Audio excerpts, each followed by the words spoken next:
Hello students, welcome to WiFi Studios, जहां एक बार फिर से हम जुड़ रहे हैं आपके साथ एक और मेमोरी बेस्ड क्वेश्चंस का सेशन लेके, जो आपके सारे के सारे एग्जामिनेशंस के लिए हेल्प आउट करेगा।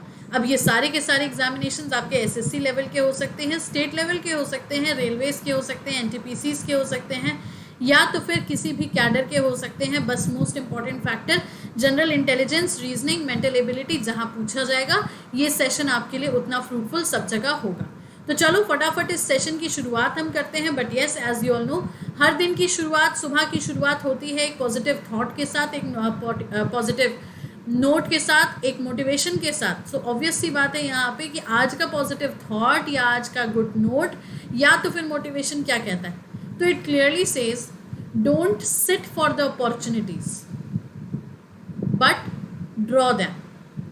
मतलब क्या हुआ कि मौक़ों की तलाश में मत बैठो कि मौके आएंगे हमारे पास, बल्कि खुद मौके बनाओ। और खुद मौके बनाओगे कैसे? अब आप बोलोगे कि मैम वैकेंसी तो खुद से आएगी नहीं, तो हम क्या खुद से कैसे बना लेंगे? सही है बात, लेकिन एक वैकेंसी नहीं आएगी, दो वैकेंसी नहीं आएंगी, एक या दो मतलब एक सेक्टर में नहीं आएंगी, दूसरे में नहीं आएंगी, तीसरे में नहीं आएंगी। इतने सारे सेक्टर्स अवेलेबल हैं आपके पास और इतनी सारी की सारी आप तैयारी करते हो। और अगर कभी आपने नोटिस किया हो, गौर किया हो, तो जो भी कॉम्पिटिटिव एग्जामिनेशंस की तैयारी होती है उसके लिए कोई अलग से सिलेबस नहीं होता है। चाहे आप मैथ्स की बात करो, चाहे आप इंग्लिश की बात करो, चाहे आप जनरल स्टडीज़ या आपका जो जीके होता है उसकी बात करो, तो ये आपका सारा का सारा स्कूल बेस्ड नॉलेज होता है। दैट मीन्स स्कूल में आप ऑलरेडी ज्योग्राफी का वो चैप्टर पढ़ चुके हो जो आज आप प्रिपेयर करते हो अपने एग्जाम के लिए। हिस्ट्री के वो डेट्स आप बचपन में याद कर चुके हो, जिसको आज दोबारा से दोहराते हो, रिपीट करते हो, क्योंकि उससे एक एमसीक्यू बनता है। मैथ्स में square, cube, number, plus minus, simplification, approximation, क्या ये सब बचपन में किया नहीं? तब फिर ये बोलना कि नहीं कुछ अलग आएगा, कुछ नया आएगा, कुछ नहीं। हाँ, एक रीजनिंग है, जनरल इंटेलिजेंस है, मेंटल एबिलिटी है, जो हमने बचपन से पढ़ी नहीं है, लेकिन बचपन से आपने लॉजिक्स लगाना, अपनी लाइफ को एक लॉजिकली आगे बढ़ाना तो सीखा है। तो बस उसी अप्रोच से तो हम यहाँ क्वेश्चन सॉल्व करते हैं।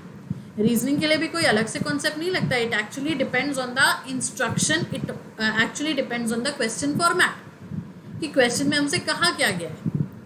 तो बस इसीलिए हम ये बार बार कहते हैं कि आप सिर्फ किसी एक एग्जामिनेशन को टारगेट करके या किसी एक एग्जामिनेशन के पीछे मत भागो। हाँ, अपना गोल क्लियर रखो कि हमें कहाँ जाना है, लेकिन अगर वैकेंसीज आ रही हैं और आपके पास ऑप्शन है एंड आपके पास टाइम है एंड आपके पास कैलिबर है, सो व्हाई नॉट, राइट? तो चलो सेशन शुरू करते हैं फटाफट से। एक बार हमारा टाइम टेबल देख लेते हैं अनअकैडमी का। तो अनअकैडमी पे डेली बेसिस पे हमारी 2 क्लासेस होती हैं, 7:30 से 8:30 सुबह बैंक की क्लास होती है, रात में 9 बजे से 10 बजे तक एसएससी की क्लास होती है। ये सारी की सारी क्लासेस रेगुलरली मंडे से लेकर संडे तक होती हैं। That means 1 hour daily for bank, 1 hour daily for SSC, ये आपको अनअकैडमी के प्लेटफॉर्म पे मिलेगा। इसके अलावा प्लस कोर्स में हम लोग 12 बजे से 1 बजे तक जुड़ते हैं, जहाँ पे हम डिफरेंट टॉपिक्स को डिफरेंट तरीके से, ट्रिक्स के साथ, ट्विस्ट के साथ, क्वेश्चंस के साथ डिस्कस करते हैं। अनअकैडमी का सब्सक्रिप्शन लेने के लिए जिस कोड की ज़रूरत है आपको, वो कोड है ये SMS10, जिससे 10% डिस्काउंट तो आपको अवेलेबल हो जाएगा। और उसके अलावा हमारे अलावा किसी और एजुकेटर का कोर्स, किसी और एजुकेटर के वीडियोस भी आप देख पाओगे। लाइकवाइज अनअकैडमी पे हमारी प्रोफाइल को फॉलो करना भी ज़रूरी है। फॉलो करोगे तभी तो कहीं ना कहीं आपको सारे नोटिफिकेशंस, अपडेट्स सब कुछ मिलते रहेंगे, राइट? तो मोरोवर सिर्फ इतना ध्यान रखना है यहाँ पे कि आप कहीं भी कैसे भी हमारे साथ अनअकैडमी पे जुड़े, हमारी प्रोफाइल को फॉलो करें, इन क्लासेस को अटेंड करें, क्योंकि ये क्लासेस डेफिनेटली बेनिफिशियल होंगी। अब सब्सक्रिप्शन लेने का तरीका क्या होगा? तो देखो, जब सबसे पहले आपने हमें सर्च किया, सर्च करने के बाद हमारी प्रोफाइल को फॉलो किया, फॉलो करने के बाद हमारे जो प्लस कोर्स है उस पर आपने क्लिक किया। क्लिक करते ही आपको गेट सब्सक्रिप्शन का बटन मिल जाएगा। जैसे ही आप गेट सब्सक्रिप्शन के बटन पे क्लिक करोगे, ऐसा ही एक पेज ओपन हो जाएगा। अब यहाँ हमने 2 पेजेस के स्क्रीनशॉट रखे हैं। एक में हमने 6 मंथ्स को हाईलाइट किया है और एक में हमने 12 मंथ्स को किया है। 6 मंथ की अगर हम बात करें तो 4800 इसका कॉस्ट है, जो कि SMS10 कोड लगाते ही, यस, SMS10 कोड लगाते ही हो जाएगा 4320। वहीं अगर हम 12 मंथ्स की बात करें तो इसका अमाउंट आपको वहाँ दिखेगा 6000, लेकिन जैसे ही आप कोड अप्लाई कर दोगे SMS10, ये हो जाएगा 5400। बात समझ आई? तो बहुत ही नॉमिनल चार्जेस हैं फॉर द सब्सक्रिप्शन, और इसमें आपको बेटर ये मिल रहा है कि आप सिर्फ एक फैकल्टी या एक एजुकेटर के साथ नहीं, आप 360 डिग्री अनअकैडमी पे हो। दैट मीन्स किसी के भी साथ, किसी की भी क्लास, किसी का भी कोर्स फॉलो कर सकते हो, राइट। तो देर किस बात की, जल्दी से ऐप विजिट करो या तो फिर वेबसाइट के थ्रू जाओ और सब्सक्रिप्शन लो। अब आज के सेशन के क्वेश्चंस हम शुरू करते हैं। तो जो डेली बेसिस पे हम आपके साथ क्वेश्चंस को शेयर कर रहे हैं, तो डेली बेसिस पे हम लोग कहीं ना कहीं 15 क्वेश्चंस करते आ रहे हैं। तो आज भी हमने 15 क्वेश्चंस का ही सेट रखा है। तो चलो देखते हैं क्वेश्चंस की अप्रोच क्या होगी, लॉजिक्स क्या होंगे, उनको सॉल्व करने का तरीका क्या होगा। सो हियर कम्स द पहला वाला। अब ये मैथमेटिकल ऑपरेशन बेस है। इसमें क्या बोला है, if sign minus means divide, plus means multiply, multiply means minus and divide means plus, then simplify. यदि चिन्ह माइनस का अर्थ डिवाइड, चिन्ह प्लस का अर्थ मल्टीप्लाई, चिन्ह मल्टीप्लाई का मतलब माइनस और चिन्ह डिवाइड का अर्थ प्लस है, तब हल कीजिए। तब हम क्या करेंगे, पहले तो हम इसको साइन को चेंज करेंगे। क्या मतलब हुआ, प्लस का मतलब मल्टीप्लाई हो गया, डिवाइड का मतलब प्लस हो गया, माइनस की बात करेंगे तो माइनस का मतलब डिवाइड हो जाएगा, और मल्टीप्लाई की अगर हम बात करेंगे तो मल्टीप्लाई का मतलब माइनस हो जाएगा। तो अब अगर आप इसको चेक करोगे इस इक्वेशन को, तो ये इक्वेशन कैसे होगी। सबसे पहले हम बॉडमस रूल के अकॉर्डिंग ही चले, लेकिन साइड बाय साइड हम मल्टीप्लाई भी करके रख सकते हैं। जैसे 5 × 3 1, अब यहाँ लिख लेते हैं हम 5 × 31 प्लस 60 डिवाइडेड बाई 20 माइनस 75।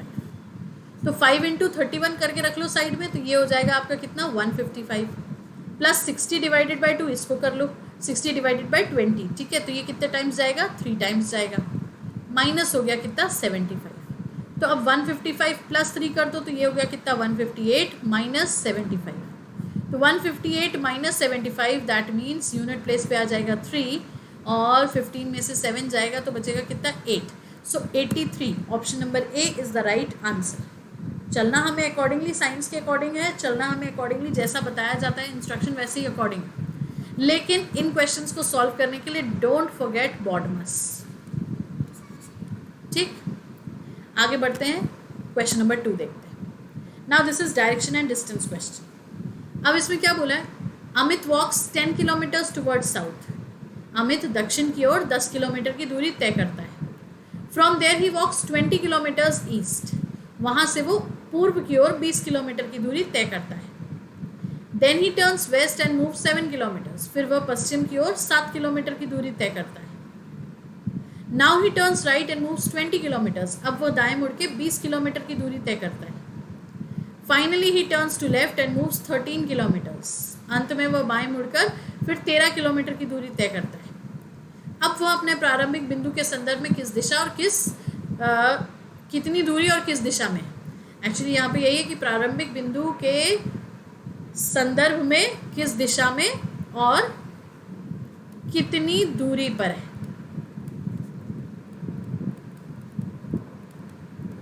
ठीक है। तो अब हमसे क्या बोला था, वैसे वैसे हम चलाएं। अमित वॉक्स 10 किलोमीटर्स साउथ, तो 10 किलोमीटर्स वो साउथ में गया। अब यहाँ से वो ईस्ट में जा रहा है कितना 20, फिर वो वेस्ट में जा रहा है 7। अब देखो ईस्ट में जा रहा था 20, फिर वो वेस्ट में जा रहा है 7, दैट मीन्स वो इसी रास्ते पे लौट रहा है 7 किलोमीटर, यहाँ पे 13 छोड़ दे रहा है।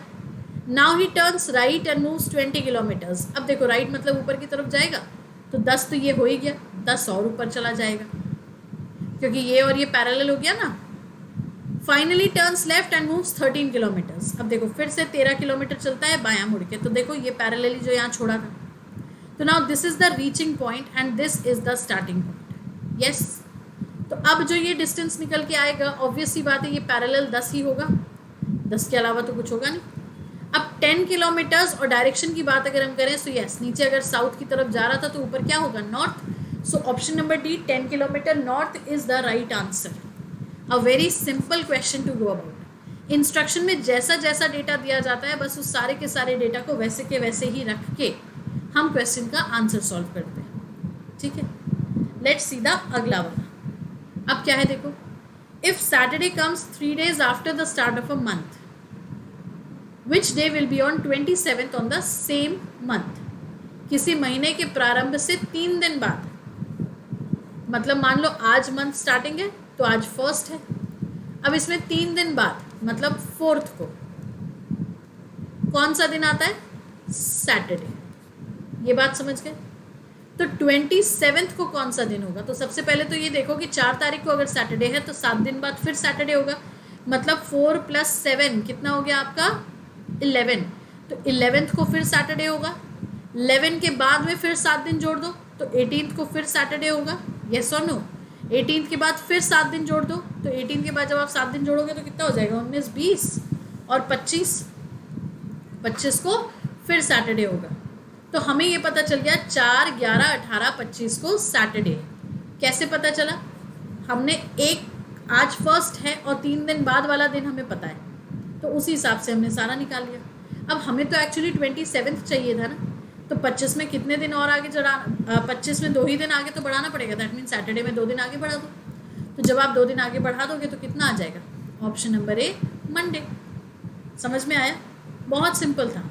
इंस्ट्रक्शन सबसे पहले ही हमें कह देना था कि किसी महीने के प्रारंभ से 3 दिन बाद, if Saturday comes 3 days after the start of a month, तो मंथ की स्टार्टिंग 1, 3 दिन बाद 4 तारीख को सैटरडे है, तो हमने उस महीने के सारे सैटरडेज निकाल लिए, क्योंकि ऑब्वियसली कोई तो सैटरडे 27 तारीख के पास होगा ना। तो 25 तारीख का सैटरडे 27 के पास पड़ रहा है, और 27 के पास अगर ये पड़ रहा है तो 27 तक पहुंचने के लिए 2 दिन और आगे जाना पड़ेगा। तो इसीलिए हमने सैटरडे में 2 दिन और जोड़ दिया। So Monday is the right answer. ठीक, चलो लेट्स सी द अगला वाला। Now this is very interesting. Select the missing number from the given responses. दिए गए विकल्पों में से लुप्त संख्या ज्ञात कीजिए।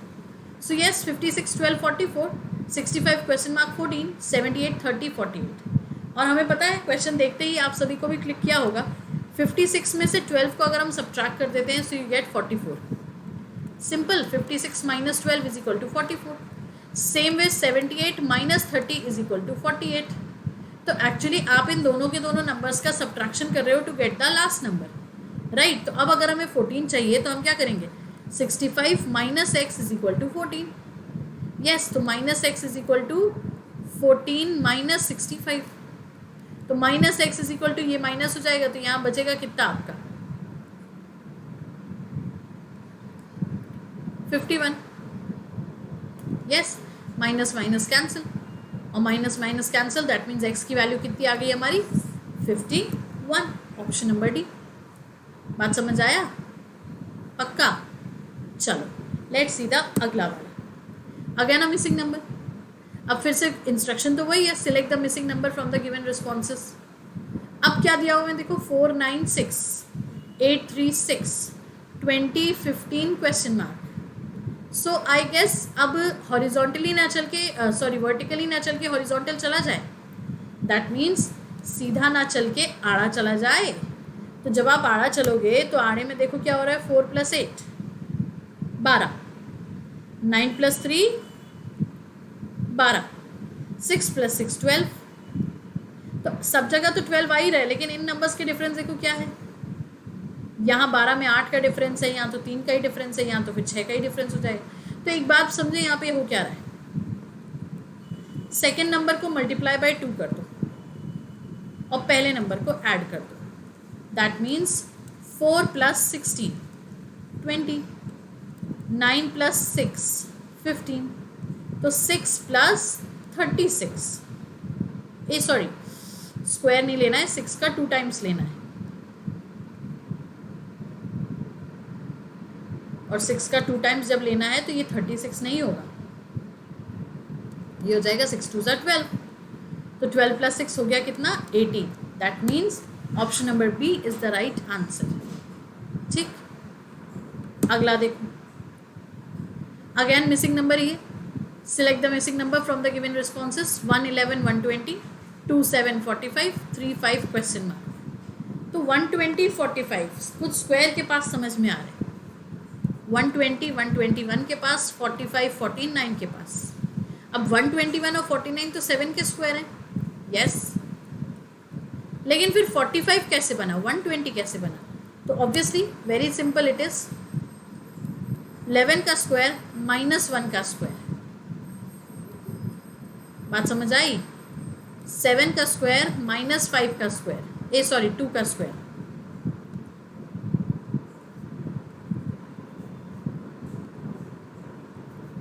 -7 का स्क्वायर -2 का स्क्वायर। तो 11 का स्क्वायर 121, -1 किया तो 120 आ गया, 7 का स्क्वायर 49, -4 किया तो 45 आ गया। वही चीज़ आगे देखो, 3 का स्क्वायर -5 का स्क्वायर, या तो फिर वाइस वर्सा।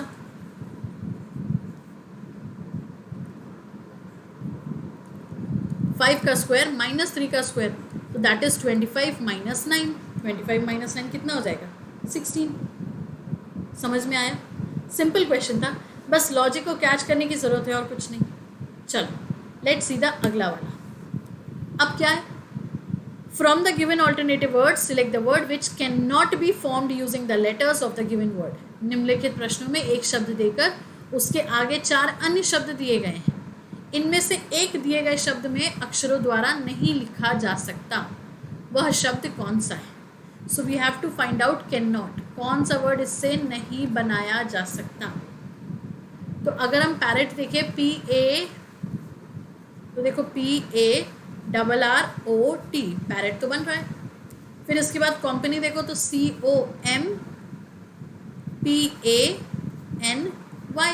कंपनी भी बन रहा है। फिर इसके बाद कारपेंटर देखो तो CARPENN और TER, ये भी बन रहा है क्या? देखें एक बार फिर से देखते हैं।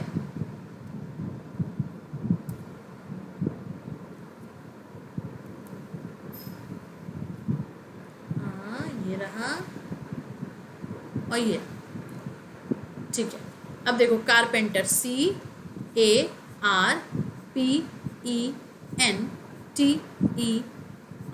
कारपेंटर भी बन रहा है। फिर वहीं अगर हम देखें प्रेयर, PRAYER,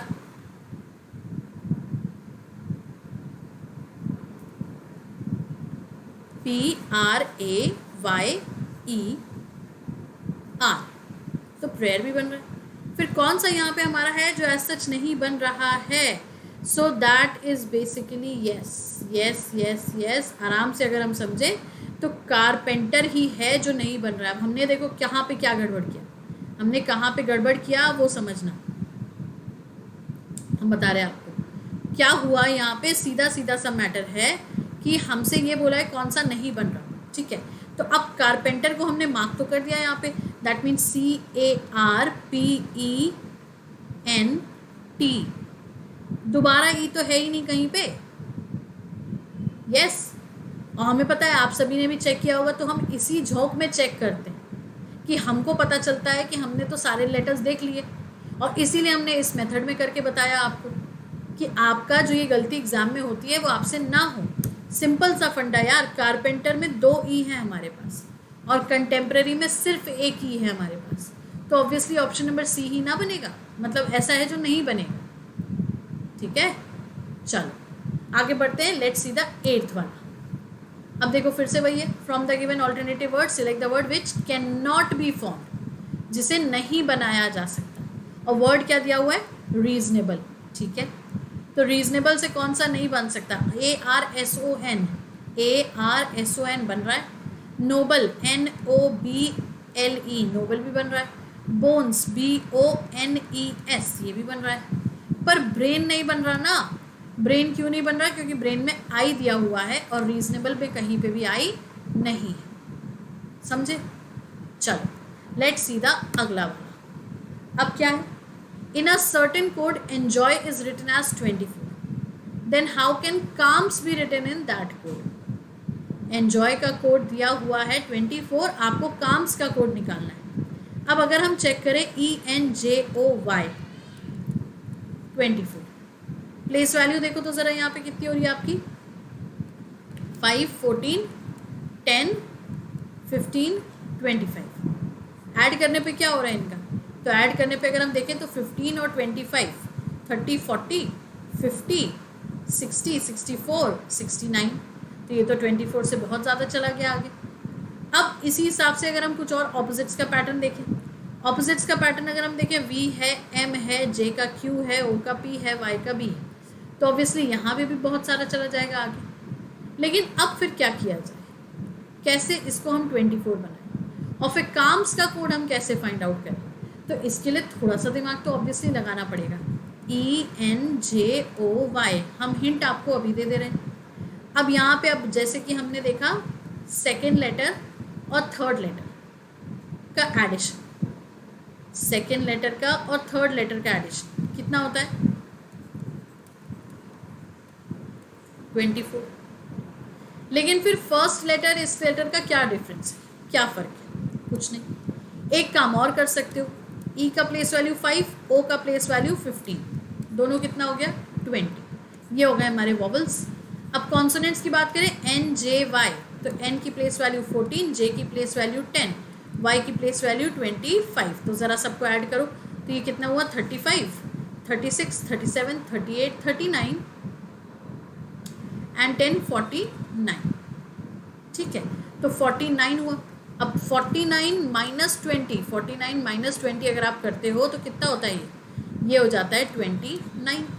ठीक है, अब काम्स में भी यही चीज़ ज़रा एक बार करके देखो, CLMS अलग रख दो और A अलग रख दो, तो ये हो गया 3, ये हो गया 12, ये हो गया 13, ये हो गया 19। ऐड किया सबको तो कितना हो गया ये हमारा 20, 21, 22, 32, 34, देन 44, 45, 46, 47। अब 47 माइनस 1 अगर करते हैं तो 46 नहीं। तो अब एक काम आपको ये करना पड़ेगा यहाँ पे कि जब आप लेटर्स की प्लेस वैल्यू चेक करो, लेटर्स की पोजीशन चेक करो, तो इसका पैटर्न हमको कमेंट बॉक्स में लिख के बताओ, क्योंकि हर एक फॉर्मेट अगर हम आपको बता देंगे तो क्लास में इंटरेक्शंस फिर कैसे होंगे। हमने आपको लॉजिक्स के हिंट दे दिए कि क्या क्या हो सकते हैं, ऐसा नहीं बोला कि ये नहीं होगा, ये नहीं होगा, ये नहीं होगा। अब आप और अपना दिमाग लगाओ, तिकड़म लगाओ और बताओ कि काम्स का कोड जो एक्चुअली 12 आया है वो कैसे आया है। एंड आई गेस बहुत आसानी से आप लोग इसको निकाल पाओगे। हमें पता है ना, कई बार फर्स्ट लेटर और लास्ट लेटर के हिसाब से हो जाता है, या सेकेंड लेटर और मिड लेटर के हिसाब से हो जाता है। तो कई तरीके हैं आंसर फाइंड आउट करने के, तो वो आपका काम है, अब आप करोगे। ठीक है, और हमको कमेंट बॉक्स में इसका पैटर्न दो। तब तक हम देखते हैं अगला क्वेश्चन। अब क्या है, प्रॉब्लम का कोड दिया है STPXKCL PROBLEM। प्रॉब्लम का कोड क्या दिया है STPXKC और L। तो अब ये तो सिंपल है, 16, 18, 15, 2, 12, 5, 13। ये देखो 19, 20, 16, ये हो गया कितना आपका 24। ठीक है, ये हो गया 11, ये हो गया 3, ये हो गया आपका 12। तो अब ये समझ में आया, 16 से 19 प्लस 3, फिर 18 से 20 प्लस 2, 15 से 16 प्लस 1। अब 2 से लेके 24 तक ये माइनस में जा रहा है, ऑफ कोर्स माइनस में जा रहा है। तो ये माइनस में कितना जा रहा है हमारा, आराम से अगर आप देखोगे तो माइनस में ये जा रहा है B से A, Z, Y और आ गया फिर X, तो 3 माइनस करके जा रहा है ये। ठीक है, फिर L से लेके K तक अगर हम देखें तो ये -1 हो रहा है, फिर E से लेके C तक देखो -2 हो रहा है, और 13 से लेके 12 तक देखो -1 हो रहा है। तो अब एक काम और किया जा सकता है यहाँ पे, इसी तरीके से इसको चेक कर सकते हैं आप अपने आप विदाउट का निकाल लोगे कि नहीं निकाल लोगे। तो बस सिंपल सा फंडा है, कुछ 2-3 लेटर्स को चेक करके भी हम निकाल सकते हैं। जैसे विदाउट में हमें अब शुरू में ये पता चल गया कि हम क्या करें, फर्स्ट लेटर में +3 +2 +1 ऐसे करके चले। यस, +3 +2, तो WXY Z, +3 होगा तो Z आएगा, I में +2 होगा तो I के बाद JK आ जाएगा, फिर T के बाद +1 होगा तो यहाँ U आ जाएगा। इस हिसाब से H का ऑपोजिट के यहाँ पे लेना पड़ेगा हमें।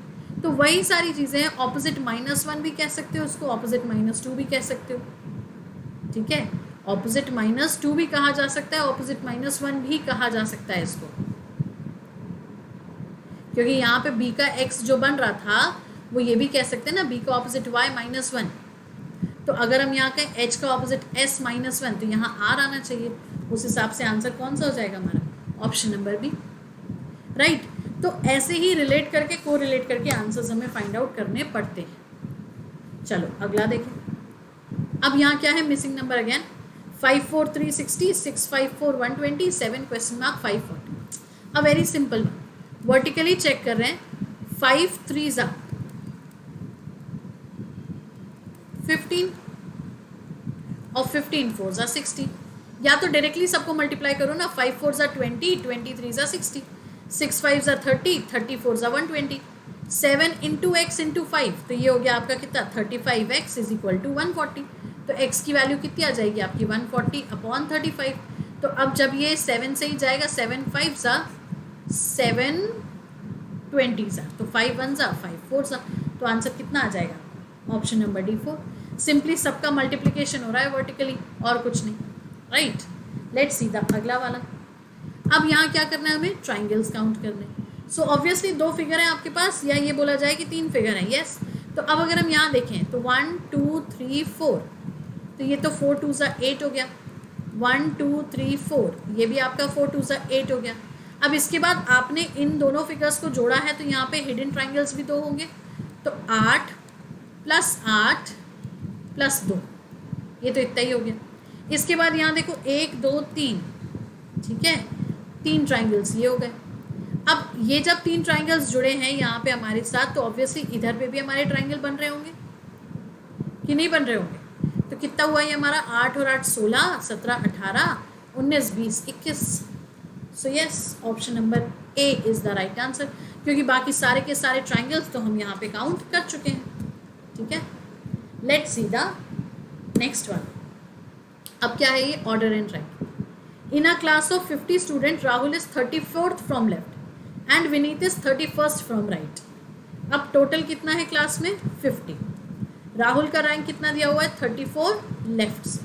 विनीत का रैंक कितना दिया हुआ है, 31 राइट से। अब बोला है Rohit is sitting exactly between them. So how many students are sitting between Rohit and Rahul. अब रोहित जो है उन दोनों के एग्जैक्टली बीच में है। सो ऑब्वियसली ठीक है ना, देखो सिंपल सा फंडा, 50 स्टूडेंट्स की क्लास में राहुल 34th है लेफ्ट से, 34th है, दैट मीन्स यहाँ बच्चे कितने होंगे, 16 ही तो बच्चे होंगे, यस और नो। 50 के लिए कंप्लीट करने के लिए 16 ही ना बच्चे होंगे यहाँ पे, यस। अब विनीत जो था वो 31st था, तो 16 के बाद ये 17, तो ये हो गए। अब 31 में से अगर हम 17 हटा देते हैं तो बच्चे कितने हमारे पास, 14 है ना। 31 बनाना है हमें, तो यहाँ बचे 14 बच्चे। अब 14 बच्चे बचे, तो ऑब्वियसली 14वें पोजीशन पे विनीत होगा, तभी तो उसको हम 31st फ्रॉम द राइट कहेंगे।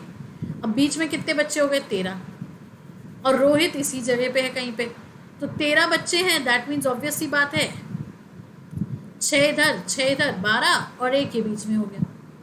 तो अब पूछा रोहित और राहुल के बीच में कितने बच्चे, तो रोहित और राहुल के बीच में है 6 स्टूडेंट्स। होप ये चीज़ समझ में आई हो। नहीं तो ऑर्डर एंड रैंकिंग की क्लास हमारी अनअकैडमी पे हो चुकी है, जो स्पेशल क्लास हम रात में 9 बजे लेते हैं, उसमें हम ऑर्डर रैंकिंग पढ़ा चुके हैं।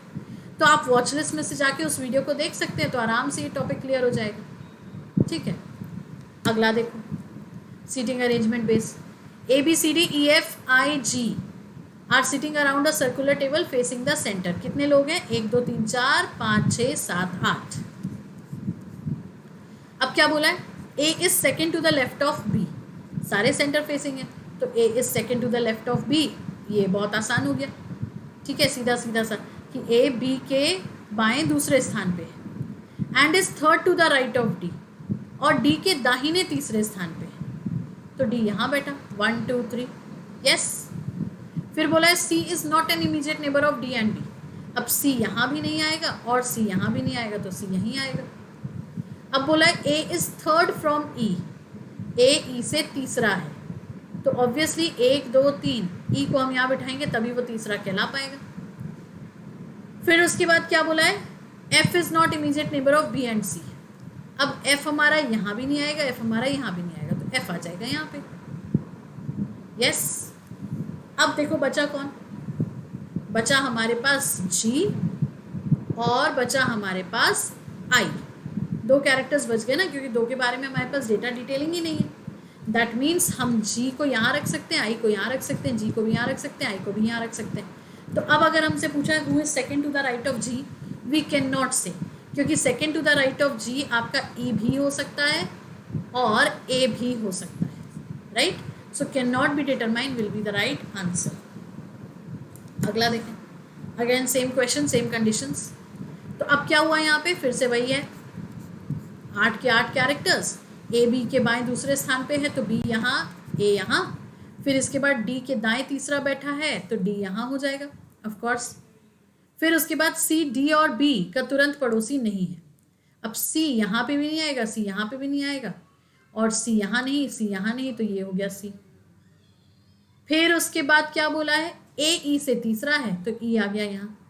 एफ बी और सी के पास में नहीं है तो एफ आ गया यहाँ. अब क्या बोला है, who is third to the left of E. So 1 2 3, 1 2 3. अब third to the left of E पूछा है.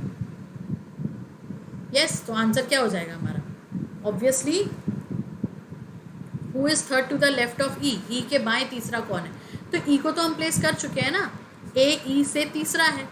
So yes, A will be the right answer. तो हम ऑप्शन नंबर डी इसको मार्क कर सकते हैं. ठीक है, एनिमेशन का प्रॉब्लम इसमें, सो डू इग्नोर दैट और फटाफट यहाँ पे ऑप्शन नंबर ए को हम मार्क कर सकते हैं, क्योंकि आई और जी वाली बात ही नहीं. हाँ, लेकिन अगर यहाँ एफ होता, पॉइंट टू बी नोटेड, अगर यहाँ एफ होता, ये पूछा जाता who is third to the left of F, F के बाएं तीसरा कौन है, तब हमारा आई और जी आता है, क्योंकि आई और जी की पोजीशन जो है वो क्या बोली गई, वो बोली गई है आपके कोई भी किसी पे भी हो सकती है. हाँ, अगर यहाँ बाएं की जगह दायां होता तब राइट टू द ई में आंसर आपका आई और जी होता. तो सारी कंडीशन, सारे केसेस हमने आपको समझा दी, राइट. सो ये तो हो गए हमारे आज के सेशन के 15 क्वेश्चन. एक बार फिर से ज़रा क्लास का टाइम टेबल देख लेंगे. 7:30 से 8:30 हमारे बैंक की क्लास होती है, 9 बजे से 10 बजे तक एसएससी की होती है, प्लस कोर्स की क्लास 12 बजे से 1 बजे तक. And yes, do not forget to use this code to get all Unacademy subscription. और हमारी प्रोफाइल को फॉलो करना तो बिल्कुल ही ना भूलें. सेशन पसंद आया है तो लाइक करेंगे, शेयर करेंगे, चैनल को सब्सक्राइब करेंगे, और कोई भी दिक्कत, कोई भी समस्या आती है तो हमें कमेंट बॉक्स में लिख के ज़रूर बताएंगे, right. So that's all for now. Thank you so much for joining, and yes, keep watching. Thank you.